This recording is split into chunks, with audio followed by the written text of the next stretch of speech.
जहाँ जिंदगी झंडवा फिर भी घमंडवा। आज आप एक कामयाब इंसान हैं, लेकिन एक वक्त था जब आप स्ट्रगल कर रहे थे। मुझे हिंदी सिनेमा में सुपरस्टार बनना था। हार गया मैं, फिर मेरे गुस्से में हर्ट होके अब मैं गांव के रास्ते से अपनी इंडस्ट्री बनाऊंगा। फिर आए जितना मैं हिंदी सिनेमा के लिए सामान माल जमा करके रखा था वो मैं पूरा भोजपुरी में पेश करने लगा। अगर हम रीजनल सिनेमा की बात करें ना, तो इन दिनों रीजनल सिनेमा अच्छा कर रहा है, अच्छी कहानियां कह रहा है, लेकिन भोजपुरी में वो क्या बैरियर ऐसा रह गया? जब बहुत ताने सुनने मिले मुझे क्योंकि मैं ही सुपरस्टार। क्या एनिमल को लेकर इस तरह का कोई डिस्कशन चल रहा था आप लोगों के ग्रुप में? डिस्कशन तो डेफिनेटली हुए हैं। महिलाओं का सम्मान से बड़ा अल्फा मेल कोई नहीं है। तेरे नाम पे आते हैं, एक बार सलमान खान के साथ आपने शूट किया और तेरे नाम के सेट पे उनको स्पेस बहुत देता था। तिवारी सेठ का बेटा, दौलाद दे।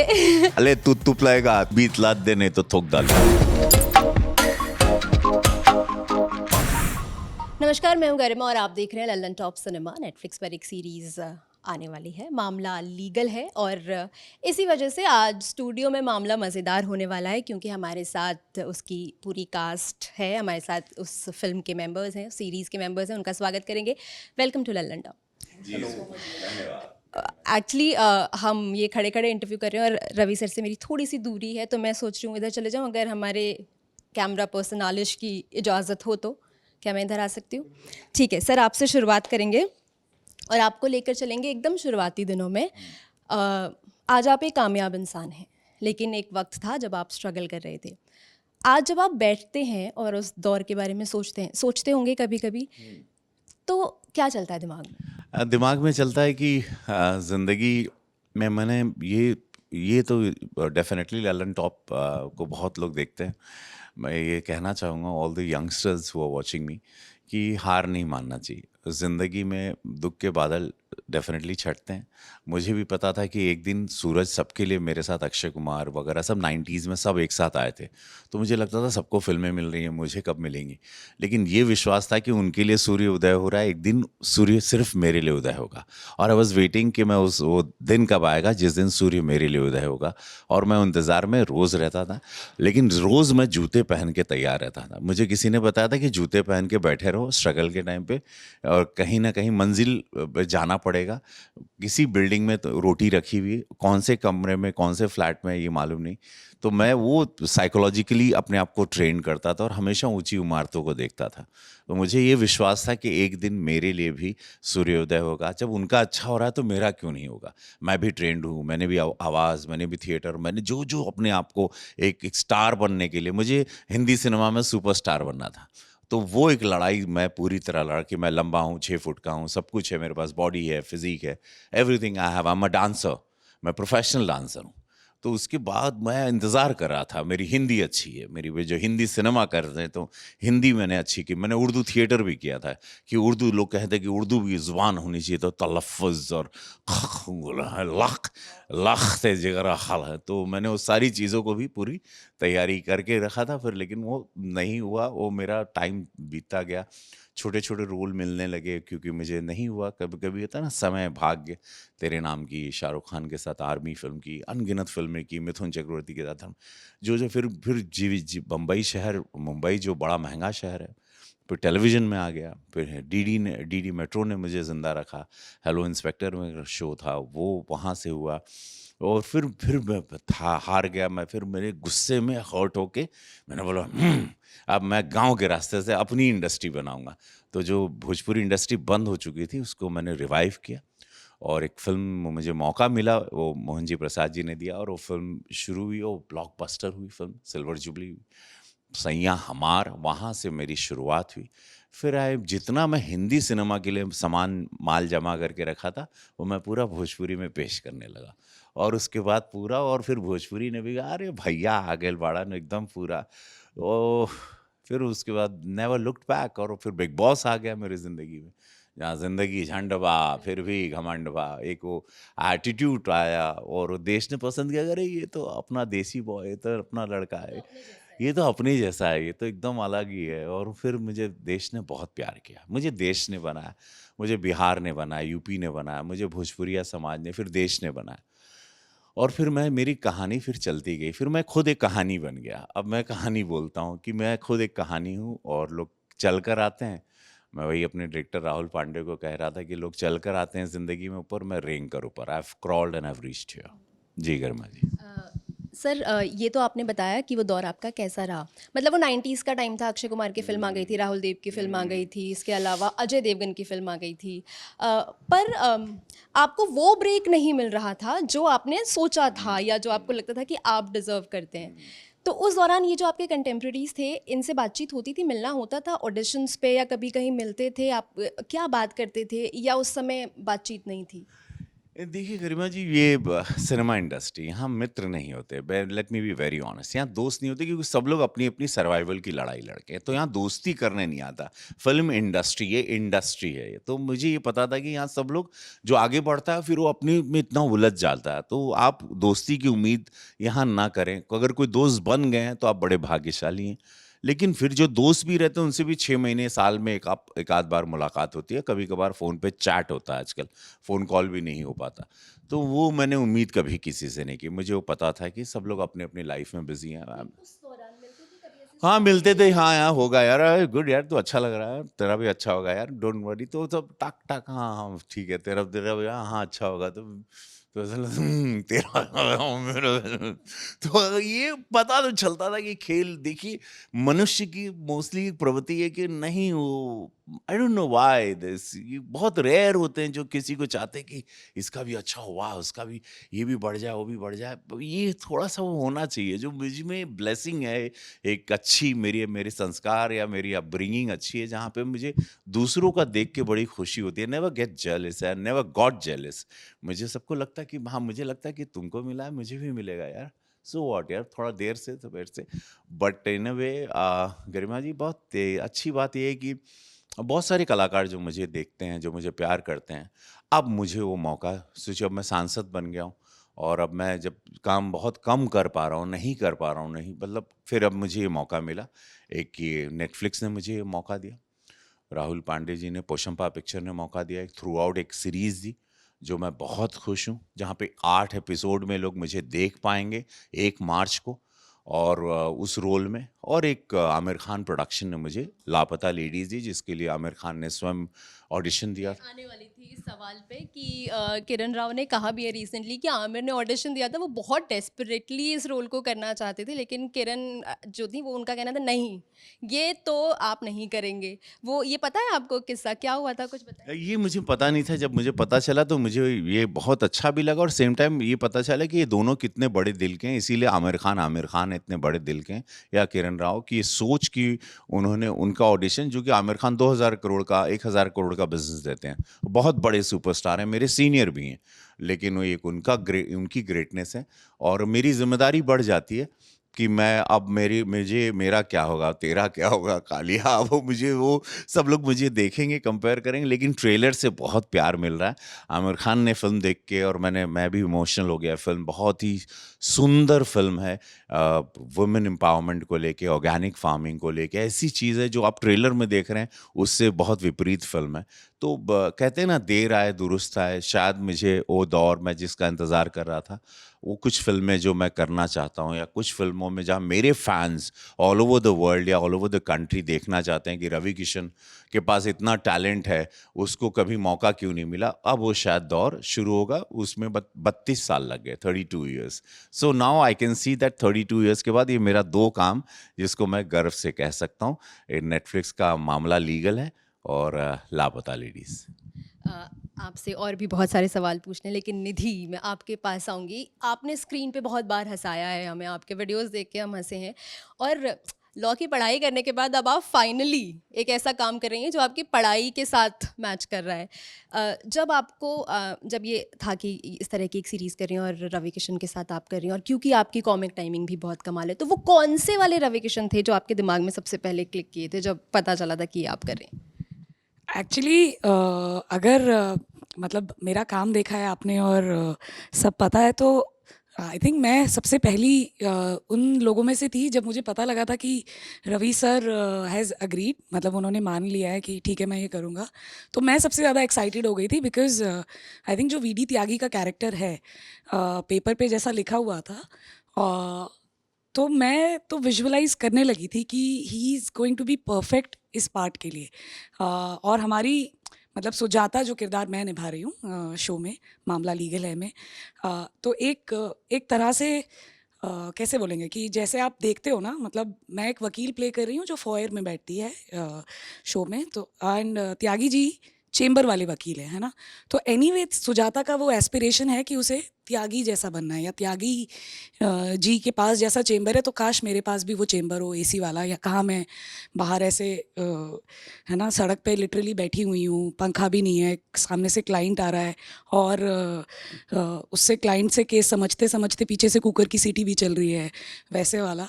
तो एग्जैक्टली वही फीलिंग थी निधि की रवि सर के लिए, क्योंकि ऑफ कोर्स हम लोगों ने देखा है, कितना काम देखा है ना, और इतने सारे फ्लैशेस आते हैं आपके दिमाग में कि अरे मैंने वहाँ भी देखा है, वेलकम टू सज्जनपुर याद आती है आपको, तेरे नाम याद आती है, मुक्काबाज याद आती है। तो आई थिंक मैं तो बिल्कुल शाय अवे नहीं करूँगी ये बोलने से कि मैं सबसे पहले वो थी कॉन्फिडेंट पर्सन कि अरे वाह रवि सर आ रहे हैं, बहुत मज़ा आएगा। तो मैं बहुत एक्साइटेड थी, और आई थिंक मैं पहले ही इनहेरेंटली सुजाता जैसे महसूस करने लगी थी कि अरे त्यागी जी आ गए, त्यागी जी आ गए। तो हाँ। राहुल, जब आप डायरेक्ट कर रहे थे, और अगर हम बात करें ऐसे कोर्ट रूम ड्रामा की, तो सीरियस कोर्ट रूम ड्रामास तो काफ़ी बने हैं, लेकिन ऐसे कॉमेडी और ये जॉनरे में बहुत कम इस तरह का काम हुआ है। तो जब आप इसे डायरेक्ट कर रहे थे और ये सब चीज़ें चल रही थी, तो क्या था दिमाग में? कोई ऐसे कुछ समांतर कुछ चल रहा था कि नहीं इस तरह का बनाना है, या जो बनता चला गया वो आप बनाते चले गए? देखिए पहले तो ये कोर्ट रूम ड्रामा नहीं है, ये कोर्ट प्रेमाइस की कहानी है। तो हमने कई बार जब भी कोर्ट के बारे में देखा या फिल्मों में भी उनके सीन आते हैं, तो हम हमेशा कोर्ट रूम के अंदर के ही सीधा सीन शुरू ही वहीं होता है और ख़त्म भी वहीं हो जाता है कि एक लॉयर्स आए हुए हैं और उनकी आपस में दलील चल रही है, और है ना। पर इस शो के दौरान पहले तो ये शो कुणाल और सौरभ खन्ना ने लिखा है, बहुत खूबसूरती से लिखा है उन्होंने, काफ़ी रिसर्च और एक लंबे साल तक उन्होंने इस शो को जिया है। उसके बाद ये शो मेरे पास आया। सो जो आपका सवाल है कि मेरा पहला इंटेंशन ये था कि मैं खुद कोर्ट रूम जाकर देखना चाहता था, तो मैंने कई कोर्ट रूम्स खुद जाकर अपनी टीम के साथ मैं देखता था, और मुझे रियलाइज़ हुआ कि हाँ, फिल्मों में अभी तक जैसा कोर्ट हम देख रहे थे वैसा कोर्ट होता नहीं है। कई कोर्ट रूम में मैंने यहाँ तक देखा है कि जज खड़े हैं, दो वकील आपस में खड़े हैं, और ऐसा लग रहा है तीन आदमी आपस में बात कर रहे हैं और वो डिस्कशन चल रहा है। सो इट्स नॉट कि वो एक आता है हीरोइक एंट्री लेकर। तो पहली चीज़ ये थी कि मैं वो आज तक जिस धारणा जो फिल्मों में देखा है वो नहीं करने वाला हूँ। दूसरा, इस दौरान जो चीज़ें हमने ऑब्ज़र्व की, जो छोटी बड़ी कहते हैं ना कि ये लॉयर्स चाय कहाँ पी रहे हैं, ये क्या बात कर रहे हैं, ये कौन सी बेंच में बैठते हैं, जाने से पहले सिक्कड़ से अपनी चेयर बांध के जा रहे हैं, त्यागी जैसे लॉयर्स जो BMW में आते हैं और है ना उन्हें केस से कोई मतलब नहीं है, पैसे से मतलब है, पर at the end of the day भांति भांति के लॉयर्स। तो इनकी ज़िंदगी को कैप्चर करना था। तो मेरा फर्स्ट इंटेंशन ये था कि हम वैसे एज सच कोई फिल्मी रेफरेंस नहीं था, बट ये था कि दुनिया जब दिखाई जाए तो लोगों को क्योंकि 8वें एपिसोड में रियल केसेस हैं, सारे केसेस सच में हुए, तो लोगों को वो मज़ा तो आए ही ज़रूर, लेकिन एट द सेम टाइम उन्हें इनकी वो वकीलों की ज़िंदगी के करीब पहुंच पाए कि ये उठते बैठते कैसे और क्या फ़न होता है इनकी लाइफ में। सो सर मैं आती हूँ फिर हेरा फेरी पर। तिवारी सेठ का बेटा, दौलात दे। हमारे न्यूज़ रूम में आज भी हमें किसी से कुछ काम करवाना होता है ना, तो सामने से जवाब आता है पहले दौलात दे। तो ये जो किरदार था आपके आइकॉनिक किरदारों में से एक हो गया था, जिसके मीम्स भी बनते हैं, मीम की दुनिया में बहुत फेमस है। तो क्या ये जो लिखा था एक लाइन, ये क्या ये स्क्रिप्ट का हिस्सा थी या कुछ इम्प्रोवाइजेशन हुआ था, कि क्या कुछ कहानी है इसके पीछे? मैं इम्प्रोवाइज करता हूँ बट डेफिनेट, लेकिन Neeraj ji is no more now. उनका थॉट था कि मैं ये तोतला है और उसका बाप भी तोतला है, तो तो ये बीतलात देने तो थोक डालूंगा, तो मेरे पैते ता, तो वो उसका थॉट यही था। तो और उसके बाद बाप बहुत देर चुप रहता है और बाप भी बोले अले तू तुपलाएगा, तो वो बाप भी वही तोतला। तो ये थॉट नीरज जी का रहा फिर में। तो ये थैंक गॉड मेरे साथ ये रहा कि वो ज़िंदगी झंड बा या ऐसे नमः पार्वती पते हर हर महादेव, ये सारी चीज़ें एक सिनेमा में हीरो होने के नाते भी हर हर महादेव को, अपने शिव को, क्योंकि शिव का ही अंश हूँ मैं, तो मैं उनको लेके चलता रहा। और देश ने इसलिए मुझे बहुत प्यार किया कि मैं अपने एक अंदाज के लिए जाना जाता हूँ, और वो देश उसी को पसंद करता है कि यही तो रवि किशन है, ये इसकी आवाज़ है, और रवि ऐसे ही है। और रवि कोई अपना कोई फालतू का कोई दूसरा ड्रामा नहीं। मेरी हर चीज़ जो भी छोटी आई बड़ी आई, वो हमेशा एक वो तेलुगु सिनेमा हो, तमिल हो, कन्नड़ा हो, भोजपुरी हो, हिंदी हो, मराठी हो, हर जगह हिट हुई। वो वेब सीरीज़ हो या इसके पहले खाकी थी मेरी नेटफ्लिक्स पे, या रियलिटी शो रहा, बिग बॉस रहा, हर जगह मुझे देश ने बहुत प्यार किया इसी अंदाज को जैसे मैं आपके सामने हूँ। तो मेरे किरदार हिट इसी वजह से हुए कि उसमें थोड़ी सी कहीं रवि किशन की एक छौंक ज़रूर आती है, और मैं कोशिश करता हूँ, और मुझे डायरेक्टर अपने थोड़ा सा कंफर्ट जोन में लेके भी जाते हैं कि मेरी छौंक का थोड़ा सा असर मसाला, क्योंकि मैं मास का सुपरस्टार रहा हूँ, तो मुझे मास के पल्स थोड़े बहुत पता है, थोड़े से कि मास क्या देश का चाहता है, वो मैं जान गया हूँ इतने 33 साल के छात्र, सिनेमा का छात्र होने के नाते। So I do it and you know yeah sir मैं आऊँगी भोजपुरी सिनेमा पे एक बार।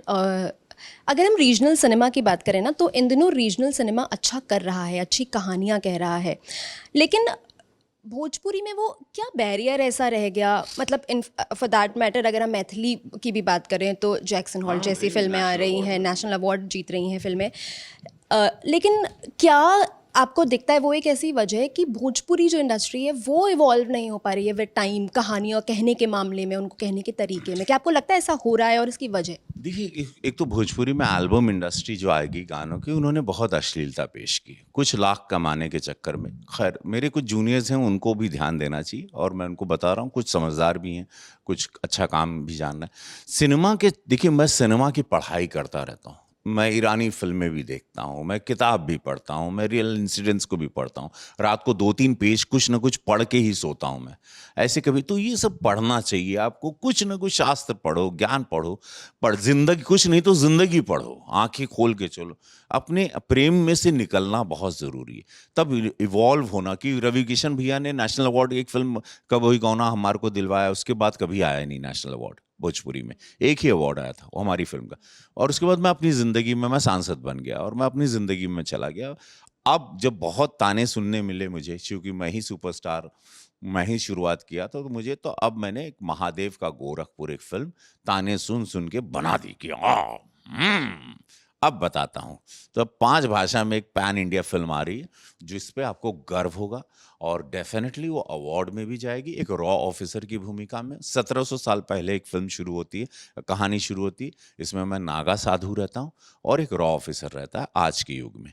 तो इसके बीच में एक 5 भाषा में फिल्म 29 मार्च को लग रही है। ये फिल्म मैंने को प्रोड्यूस किया, और गोरखपुर में ही शूटिंग हुई। इसका नाम है महादेव का गोरखपुर, जिसके बाद आपको गर्व होगा कि भोजपुरी सिनेमा और मेरे जूनियर्स भी इससे थोड़ा सा डेफिनेटली समझेंगे, और even they will make all my, जितने जूनियर सब छोटे भाई हैं हमारे, लेकिन उन लोग भी समझदारी से लेखक को भी थोड़ा पैसा दें, प्रोड्यूसर्स थोड़ा लेखकों को भी बजट दें, और स्टार्स को बहुत पैसे जा रहे हैं, कुछ राइटर्स के लिए भी पैसे निकालेंगे, तो अच्छी कहानियाँ भी आएंगी। और मुझे लगता है ये फिल्म के बाद थोड़ा सा टेक ऑफ, इज्जत मिलेगी, जो इज्जत का एकदम इन लोग ने चटनी और समोसा और सांभर बना दिया, उसको थोड़ा सम्मान देने के लिए एक फिल्म हमने भी बनाई है, जो डेफिनेटली अवार्ड में भी जाएगी और बहुत सम्मानित एक परफॉर्मेंस जो जिसके लिए मैं जाना जाता हूँ, ऐसा कुछ सरप्राइजिंगली अच्छा मिलेगा सब।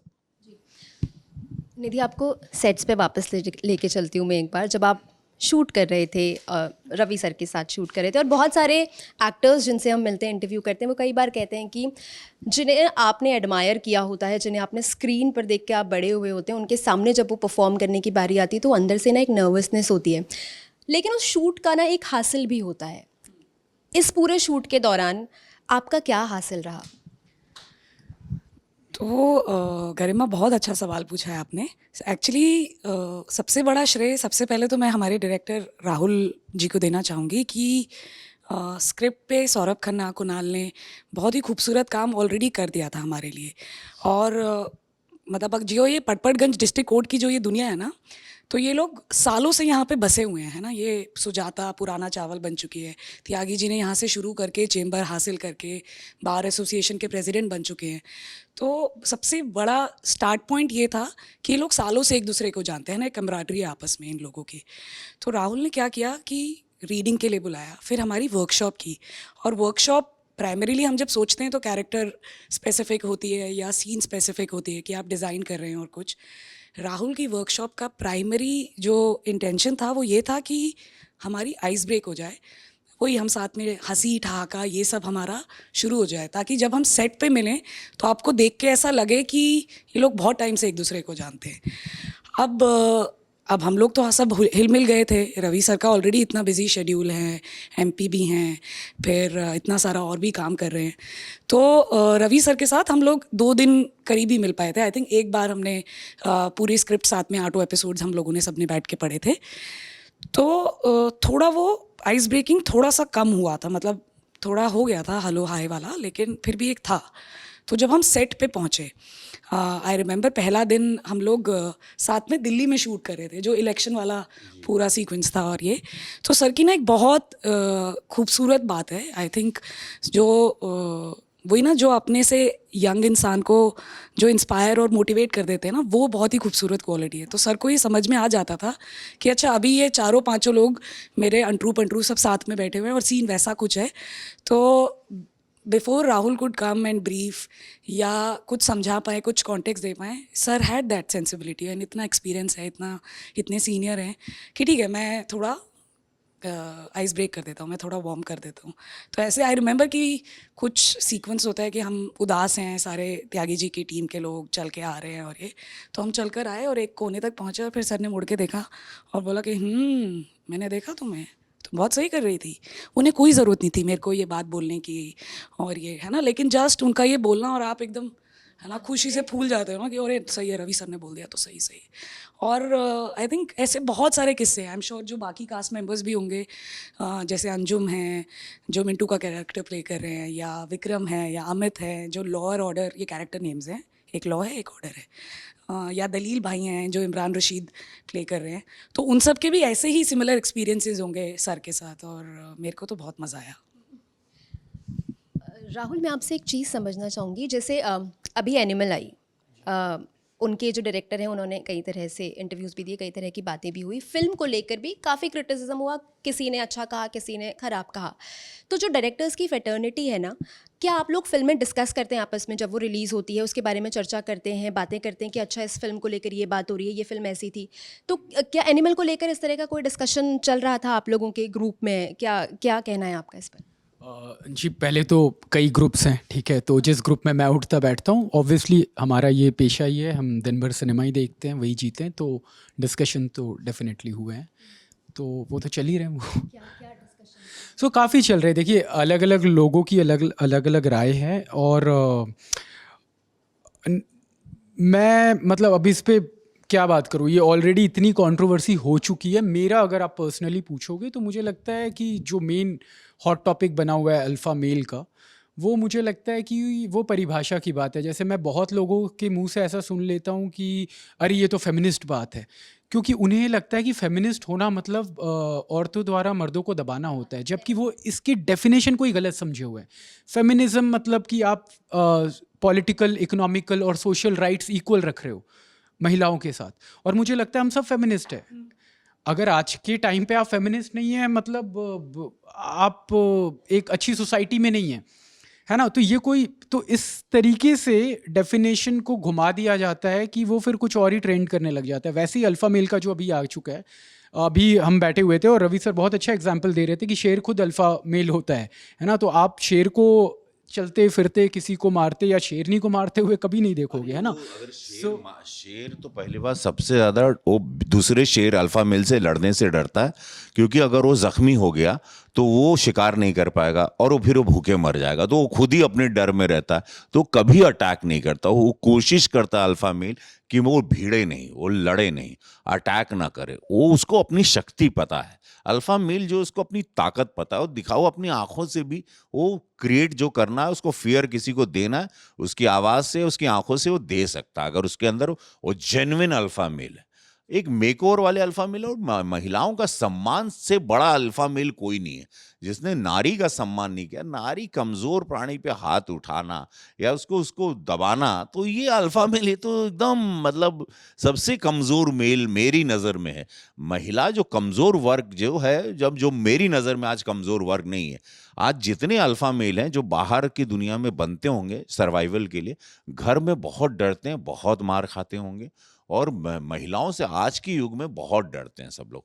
सो ऐसा कुछ नहीं। तो ये मैं सत्य आपसे कह रहा हूँ, because I know lot of alpha male, और वो बड़े कमज़ोर होते हैं, जो प्रोटेंड फिर कितने बोलते हैं यार थोड़ा समझ रहे हो ना, माहौल बनाने के लिए थोड़ा अल्फा मेल, थोड़ा ऐसा टाइट चलना पड़ता है। हाँ। शेर से बड़ा एग्जाम्पल कोई नहीं अल्फा मेल। वो कभी अटैक नहीं करता किसी पे, वो मर जाएगा भूखा, अगर जख्मी होगा वो शिकार नहीं कर पाएगा। Alpha male will never attack unless and until somewhere किसी ने उस पर अटैक किया, तब वो अपना रियल स्वरूप दिखाएगा। तो इस तरह की फिल्मों पर आपका क्या कहना है? जैसे मनोज बाजपेयी ने एक बार कहा था कि कलाकार पर मोरालिटी का प्रेशर मत डालो।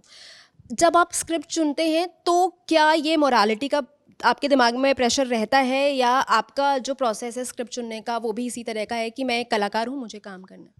मेरा नेशन के खिलाफ ना काम करें, चूंकि मैं सांसद हूं, मेरी एक जिम्मेदारी है, मेरा एक लक्ष्मण रेखा है, तो मैं उस पर थोड़ा सा कि नेशन के खिलाफ ना करूं। बाकी जो मेरा मानना है कि अगर देश की जनता पसंद करके किसी चीज़ को सुपर हिट कर दी है, जैसे किसी पे ईश्वरी कृपा ही है, तो आप उसको नकारना नहीं चाहिए। क्योंकि अगर पूरे देश ने देखा है, 800,000 करोड़ का बिजनेस किया है उसने, और बहुत सारे ऑप्शंस है जहाँ पे आज डिजिटल वर्ल्ड है, स्मार्टफोन है, we are aware of everything. Earlier we were not, now we know Iranian, Korean film to multiple languages. Netflix is providing everything on platform. So हम पूरे वर्ल्ड से कनेक्टेड हैं एक फ़ोन के द्वारा।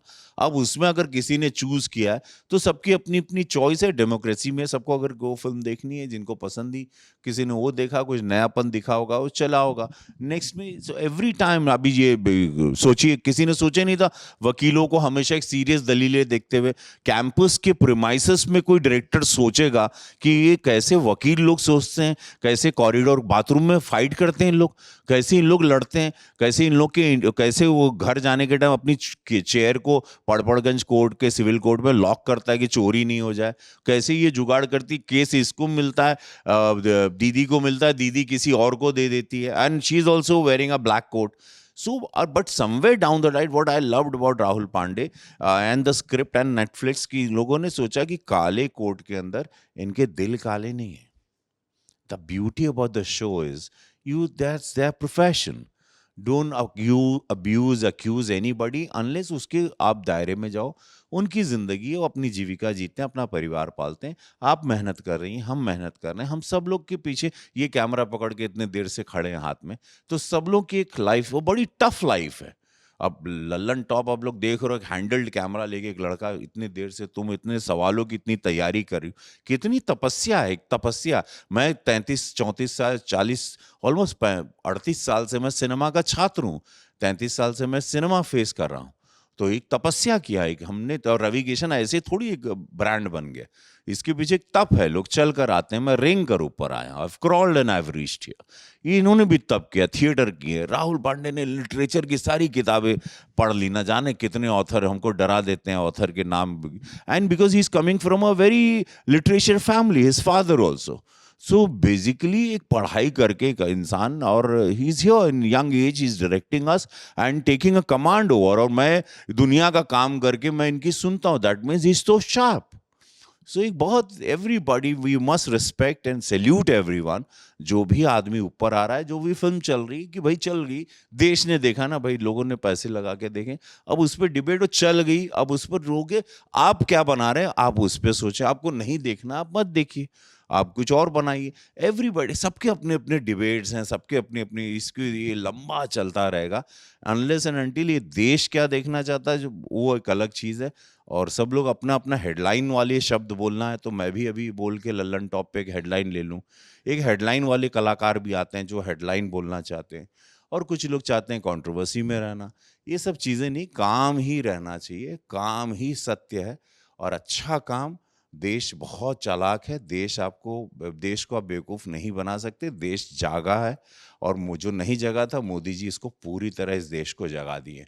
Now you can't fool, no one can fool this country any more जब से मोदी जी आए, दैट्स सो फॉर श्योर। फिल्में देखते हैं आप आजकल? अगर रीसेंट ऑब्वियसली देखते होंगे, रीसेंट समय में आई हुई ऐसी कौन सी फिल्म है जो आपको पसंद आई? मैं अभी मेरा फ़िल्म देखने का समय तो फ़्लाइट ही होता है। मेरे पास समय मैं जब जहाज़ में रहता हूँ, वही फ़िल्में मैं देखता हूँ। मैं डाउनलोड करके मुझे थोड़ा एंटरटेन देखना होता है। मैं इक्वलाइज़र 3 डेंज़ेल वॉशिंगटन की 3rd सीरीज़ देख रहा था। वो देखता हूँ और मैं I was watching world war 2 on Netflix. So Netflix को ही डाउनलोड करता हूँ, नेटफ्लिक्स ही देखता हूँ। तो आजकल भोजन नेटफ्लिक्स ही है हमारा। So yeah, because Netflix provides me the kind of cinema. Oscar के नेटफ्लिक्स का एक सेक्शन है जहाँ पे ऑस्कर अवार्ड्स के फिल्में हैं, तो वो I am watching those films now. So I keep watching movies. Telugu फिल्में मैं बहुत देखता हूँ, चूँकि मैं तेलुगु में काम करता हूँ, वहाँ मैं काफ़ी पॉपुलर हूँ शिवा रेड्डी के नाम से। So I watch Telugu films when I want to just enjoy and relax my brain and I enjoy their movies. I watch movies. I love movies. I love cinema. I love cinema, and I am here because of the cinema. Yeah. Regional cinema काफ़ी अच्छा काम कर रहे हैं। मतलब मैंने भी recently ऐसे गुजराती और मराठी मूवीज़ देखना शुरू किया। बहुत अमेजिंग काम ये लोग कर रहे हैं। रवि सर, तेरे नाम पे आते हैं एक बार। सलमान खान के साथ आपने शूट किया और वो टाइम ऐसा था जब सलमान खान का बहुत अच्छा दौर नहीं चल रहा था, इन द सेंस पर्सनली वो बहुत अच्छे फेज़ में नहीं थे। तो जब एक कलाकार सेट पे आता है, जैसे मैं अगर परेशान हूँ किसी चीज़ को लेकर, वो शायद मेरी बॉडी लैंग्वेज में दिखाई देगा। मुझसे आसपास के लोग आकर पूछेंगे कि क्या हुआ गरिमा, क्यों परेशान है, आज तेरा मूड सही नहीं लग रहा है। वो रिफ्लेक्ट हो जाता है हमारी बॉडी लैंग्वेज में। तो उस समय आपने, क्योंकि उन्हें बहुत करीब से देखा, आप उनके साथ शूट कर रहे थे, वो कैसे होते थे, किस तरह की उनकी बॉडी लैंग्वेज होती? मैं चूंकि कलाकार हूँ तो मैं अपनी बिरादरी, अपनी ब्रीड को जानता हूँ, उनके मूड स्विंग्स को भी जानता हूँ। और वो कलाकार इसीलिए होता है, मूडी होता है कलाकार, नहीं तो वो कलाकार नहीं होते। वो ऑफिस में कहीं काम करते है ना, टिफ़िन लेके जाते।